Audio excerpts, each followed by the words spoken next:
All right, then we're up and running again. Now, I've changed the settings in OBS for how I'm doing the screen recording. It's a quick catch up. We're editing the Code and Character podcast, episode 11. This is really just me documenting my process. I may or may not talk much because I kind of start to concentrate. But if you're interested in seeing Katie in live do a podcast edit with the multicam tool, you're in the right place. But you get to see me make mistakes, fiddle ass around, whinge, complain, get in the zone. I'm also using pomodoro timer to keep myself on track. Got interrupted in my last one because I had to take a phone call. We're back. So you're seeing, this is all live. You see me make mistakes. So like literally part 1, 2, and 3 of this video are a little bit all over the joint. Or part 3 was starting to come okay. Now we're at part 4. So let's get on with it, I think. And without further ado, let's get editing in Katie in live. Why is this on part 3? Of course, it's me talking. Okay. Am I ready? I've got to start my Pomodoro timer. Start that. All right. Let's go. The goal would be to cut up that live. We don't live. want to do that. We don't want it on me. We want it on. That's on both of us. So from this point, there we want it on both of us. Multicam tool. So just because look, when you're editing and you've got these different, just quickly, I've got the wide view. This one's Ivan. This one's me. So Ivan's 2. I'm 3. V1, V2, V3. I can press the keys on my keyboard 1, 2, or 3 to switch between these. So press 1, press 2 goes to 2, press 3 goes to 3, back on 1. So I'm going to play now, and then as I want to switch cameras, it's switch tracks in really. I can press those letters, and Well, the goal is always the goal would be to cut up that. So from about here, we want to jump to Ivan on 2. There jumps to Ivan. The goal would be to cut up that live stream already, but sometimes I just haven't got to that. So I can, I have actually seen parts that people have. Oops, I pressed me. Let's go back. Start playing again. I have actually jump back to Ivan. Seen parts that people have asked questions about in the live stream, and I'm like, oh, I can actually turn that into a short video that goes for 60 seconds, and that's it. And it's pretty quick. So I would like to get to a point where I can cut up those videos if I have time. I don't know. Today I was even thinking, man, I'll just go on Upwork and try and find a freelancer. If I can just and trust me, yes, I do know. I tell you what, Opus Clip. I've used Opus Clip recently. Opus Clip isn't going to cut because I do mouse and screenshots and I want certain things. I literally I will pay somebody where I give them a Premiere Pro project and I say, here it is. Here are the time codes. You give me, your definition of done is this, this, and this. I don't want to spend time in Opus. And yeah, right. I'm thinking maybe I'll try that out and see what I get back. Because if somebody can just give me a folder in Google Drive with it all processed, zoomed in, highlighted, that's the dream thing, why not? When we're sitting there, we've got this in our notes. Go to me, right? I was talking to you earlier about Gary Vaynerchuk. Yes. Talking about what's the quote I got? Well, I won't say it's the quote. I'm gonna come and say I was chatting to ChatGPT today and told it to act as if it's Gary quotes. And it spoke. It's great when it spoke in his language. But what was that? What he had to say? Loving what you do is crucial, but don't romanticize the process to the point where you can't make the hard decisions about efficiency and effectiveness. Which sounds just like what you're talking about. Yeah. Hustle on the parts you love, streamgate and delegate the parts you don't. Which is exactly what you're speaking about. Oh, that's going on Ivan. Quotes. And it spoke. It's great when it spoke in his language, but it's great when it spoke in his language. Yeah. made a mistake. All right. And it spoke. It's great when it spoke in his language, but No, not two. Quotes. and it spoke. It's great when it spoke in his language, but what was that? What you're talking about? Yeah. Hustle on the parts you love, streamgate and delegate the parts you don't, which is exactly what you're speaking about, right? That sitting down and making the short form content, you don't enjoy it, you find it a challenge. Yeah. Go to Upwork, get somebody to do it for you, get it out, and then get back onto the bit you love, which is making tutorials, right? Yeah. Which is funny. I don't enjoy making tutorials at all, which I think is because of my perfectionism. I need to cover every single base, and it's just I need to cover every single base, and it's just too hard, and it get over it. So, yeah, I think there's something to be said about streamlining those processes. But also, one of my favorite phrases in life is you can't steer a parked car. Yeah. Well, that's it. Right. So that's a very much about a perfectionism. You just got to get moving. I mean, I made a video on. I recently launched one. Did I mention it last week? Just created a character called Alex that was creating content, had no idea what he was doing. Kind of explain that content, had no idea what he was doing. Kind of explain that story about him just getting moving and making content. And it's Alex, it's not me, I swear. But it's me, I swear. It's Alex, it's not me, I swear. But that's my approach to what I'm doing at the moment. I'm just in here going, I've not really done this before. I'm learning as I go. Yeah. And I'm learning so much. I'm able to sit here and speak to you with really deep insight into how the processes work, what the challenges are, how to pivot, which I couldn't do if I hadn't just got started and just literally gone and made bad content. Right. There's so many fears. What's happened to my effects?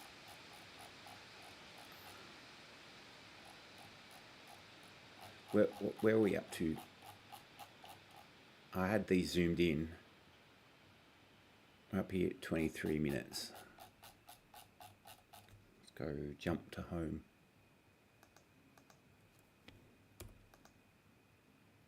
Oh, that's...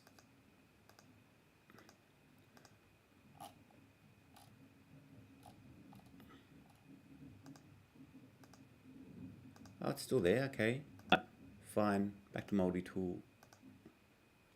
I made this before. I'm learning as I go. Yeah. And I'm learning so much. I'm able to sit here and speak to you with really deep insight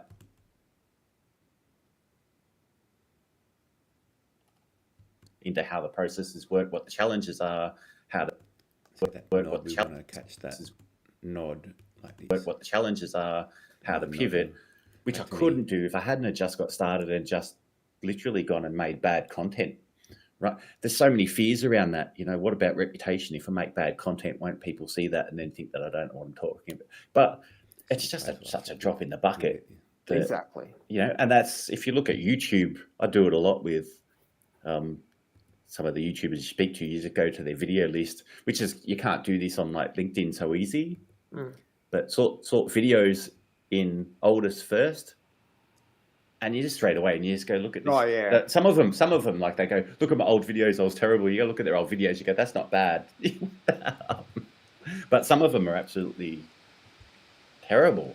Yeah. And you see it develop. I think a lot of people have taken down some of their worst videos. Which, I'm sure. Because I look at some of mine and go, I don't know if, in the future when I've actually mastered this game, do I want that stuff up there? I'm kind of like, I think I do. But you do have to just get moving and enjoy it. That's where it comes back to, enjoy the process. And just get in there and do what you... See, interesting, we talk about passion. We mentioned that before. I made a video recently about, because I think we can jump here just for fun. I made a video recently about, because that's me. Essentially career transitioning a bit myself. I was working full-time web development. Now I'm working with you doing this, creating my own channel, changing jobs, changing careers, midlife. It's late to do it. And I thought, why don't I just document that as part of my journey? And so I created a video about, I went and watched about 20 different videos on career change, different videos on career change. Wow. I just saw the consistencies and the threads between them. And there was this big debate about should you do what you're passionate about or should you do what you're good at? And basically what it came down to. But the whole time I was watching it, I just don't like this because I saw people interpret passion differently. I saw one guy reference, he said, look, we've done a study where it was a Canadian study where we interviewed 500 people. I'm like, it's 500 students. It's not a big 100 students. Another nod, we'll grab that too. 500 students. It's not a big, what do you call that, set of data. But it's 500 students. And they go, when we asked them what they were passionate about, they said music, hockey, dancing. Right.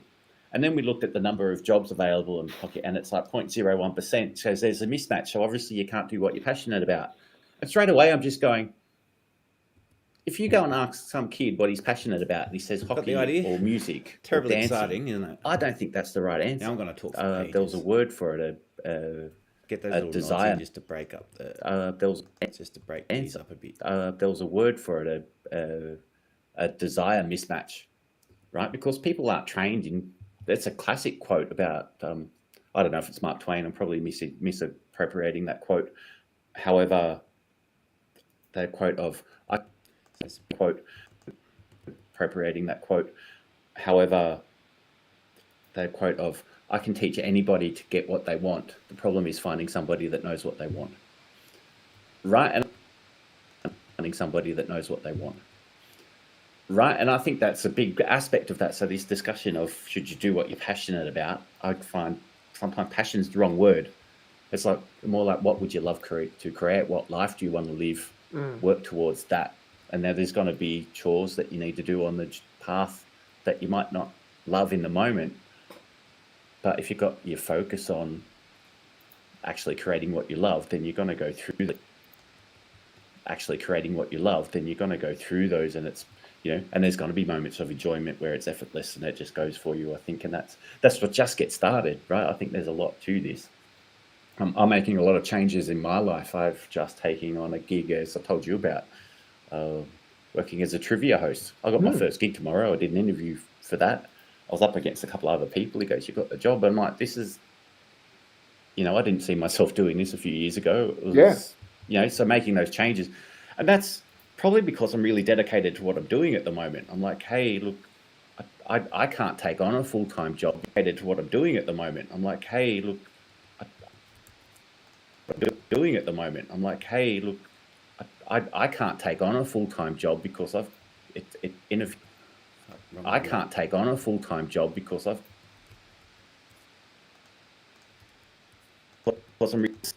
probably because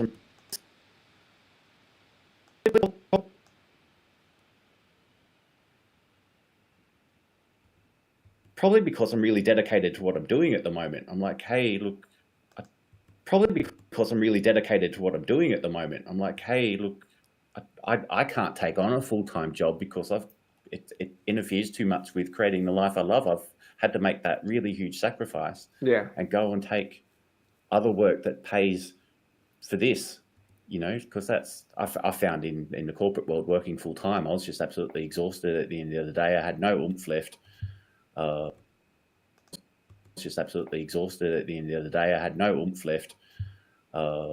And content creation, since that's our topic, really takes it out of you. I find it's a hell of a lot of, as fun as it is, right, it's really enjoyable, and it's a lot of self-expression, and it's an art form, but it's so emotionally draining as well because you're putting yourself on the line. You all the decision making. You spoke to that a bit about, do I edit it in this? Do I edit it in that? Do I make the short form here? Do I do the edit? The decision, just making decisions is really, really hard. Yeah. There's a story by what's his name? Alan. I can't think of his name. Why can't I think of his name? But it tells a story about a guy.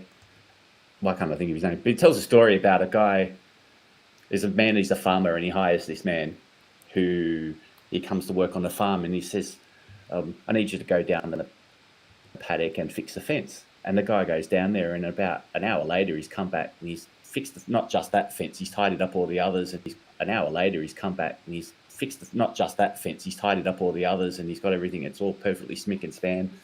He's like, all right, there's a few windows on the side of the house. I need you to fix those. He just goes and does it. The tractor's down, and he just goes and does it. And he goes, this guy's amazing, right? He's so efficient. He works so well. He works so fast. He's so enthusiastic. What else can I find for him to do? And he says, like, I've got a job for you. And he says, down in the basement, got a huge pile of potatoes that have been sitting there, and I need you to sort them. I need you to sort like the ones that are good for chips and the big ones that are good for boiling, and the ones that are good for chips and the big ones that are good for boiling, and the dirty ones that need to go to the food farm. So guys down there in about an hour and a half.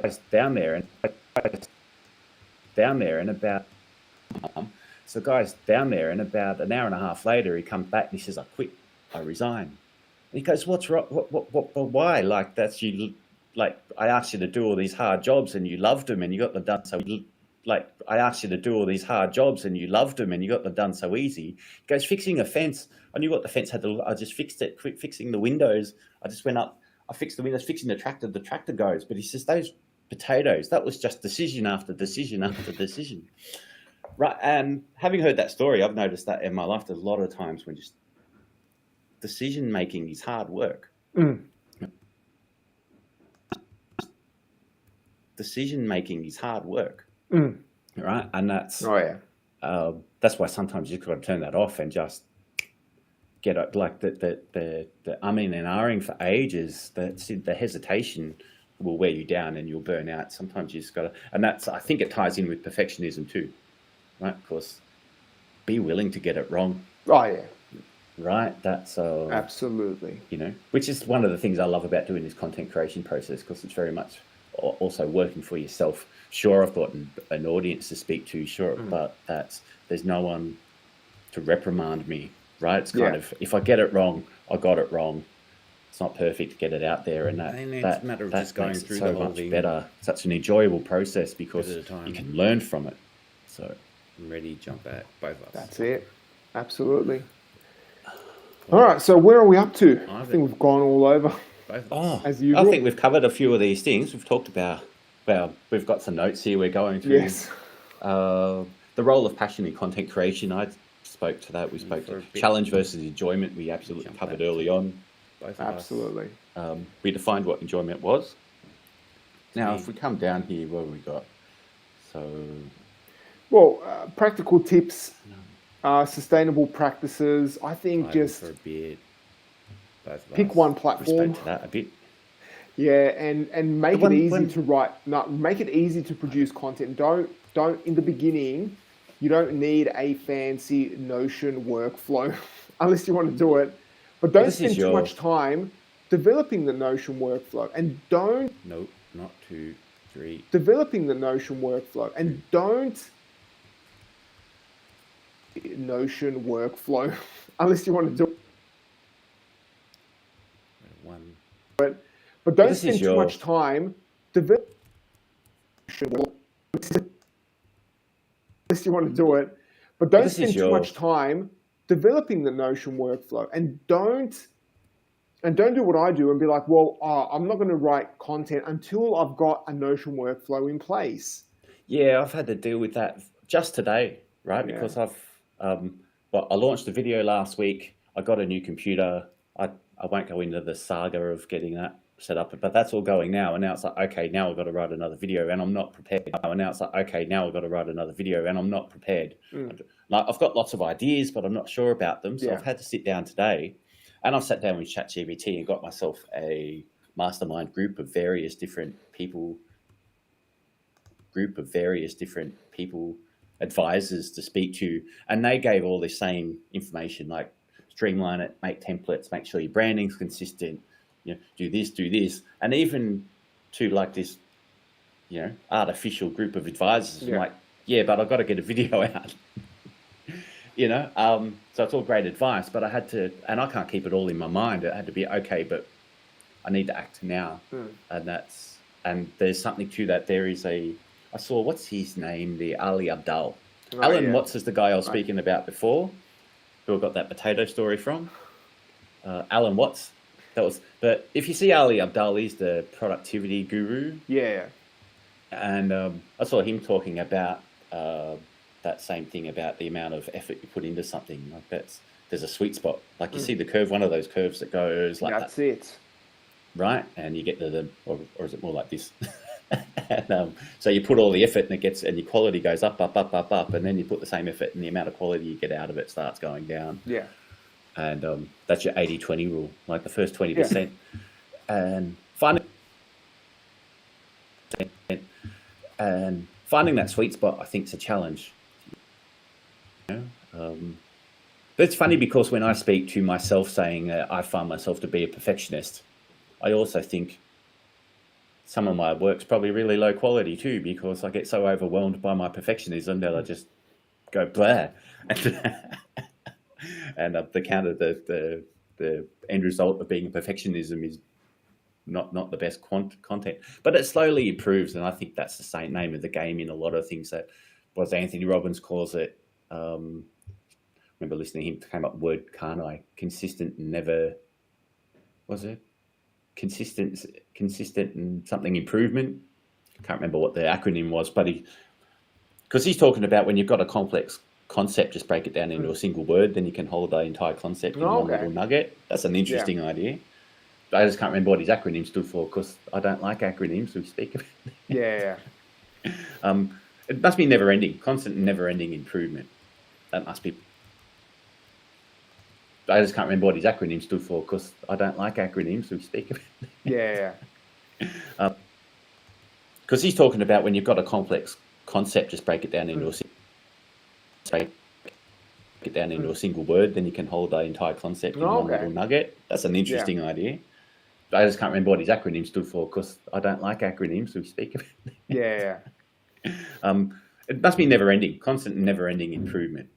That must be what it stood for. Yeah.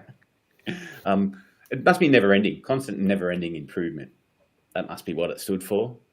I mean, that's something you hear all the time, but it's really, I think all of that comes into place though. That must be what it stood for. I mean, that's something you hear all the time, but it's really, I think all of that comes into place though. I'm very much of the philosophy of you can try and get all your ducks in a row, or just aim at where you want to go, and all the ducks, rather than wait for your ducks to get in a row, throw the bread out and they'll line up. Like it's a terrible analogy, but no, I totally agree. I totally bad agree. Analogy, but the principle's there. Yeah, that's, and that's one thing I've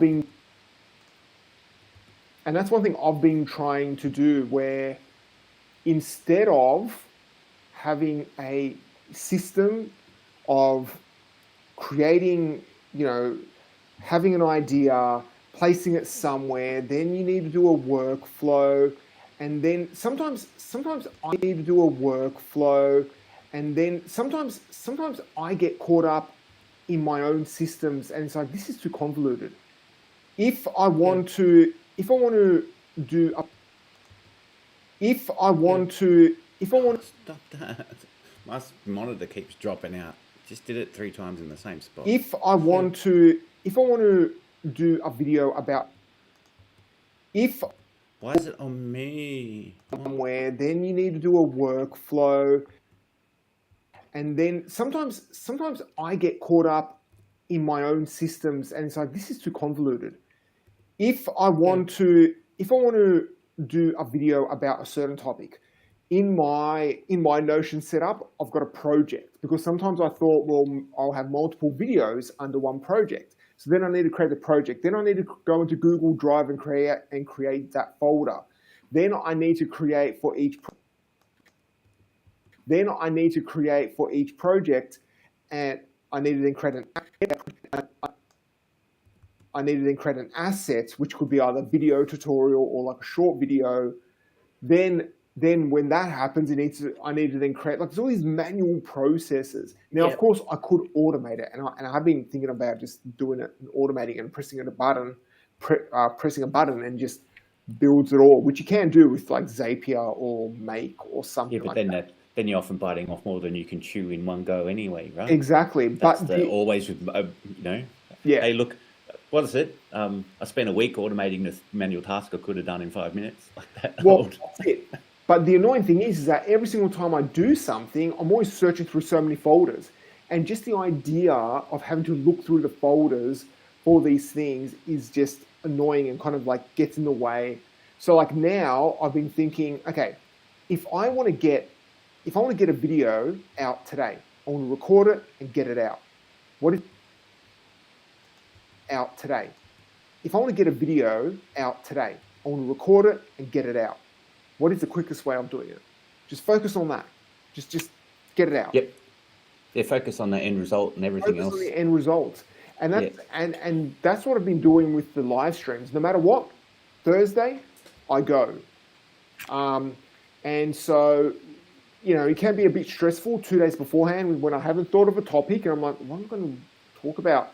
And I need to get that event created. I need to create the thumbnail and things like that. But then Thursday, it's go live. Well, we've done this with, what are we up on, episode 12 now? Yeah. We've done that with this podcast. There's been times where we're just like, of course, I think we've had some really good topics, and there's other weeks where it's like, well, and both of us have actually acknowledged to each other, they're not all going to be the best episode in the world. Let's just get together and record an episode, and they've all turned out pretty good. Well, that's my timer. Time for a short break. That's the 25 minutes up. Sure, it's not the most riveting thing ever, but here we are. And see you back in part 5. All right, let's cancel this off. See ya.